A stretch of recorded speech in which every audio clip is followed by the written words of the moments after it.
say you do put your assets into a DeFi protocol. Cool.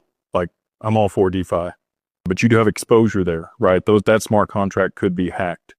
Are you actually giving up the assets, or are you reflecting it with them? We have the capability now for you to maintain ownership of those assets and reflect that value with the counterparty, so that you're mitigating a lot of that counterparty risk. There's still exposure on things, right? But at the end of the day, you want control of those assets and visibility on them. And if they're being rehypothecated, or, you know, a bunch of the stuff that's been done in the past, you would like to be aware of that. So I think a lot of people, they don't even know that those things exist. They think that they're going to have to give up their assets in order to generate a return. That is the biggest change in the past 2 years that, you know, all that we pushed to help innovate. But since FTX, so people are asking, what's the difference between then and now?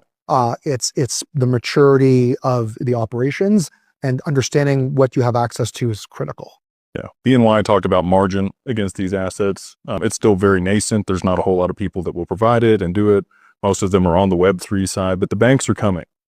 They were on the panel, they were talking about it. And so there's some larger prime brokers and other people that we've had conversations with that I do think will be willing to lend against these assets at very reasonable LTV or margin, so that you can orchestrate the stuff that we're discussing.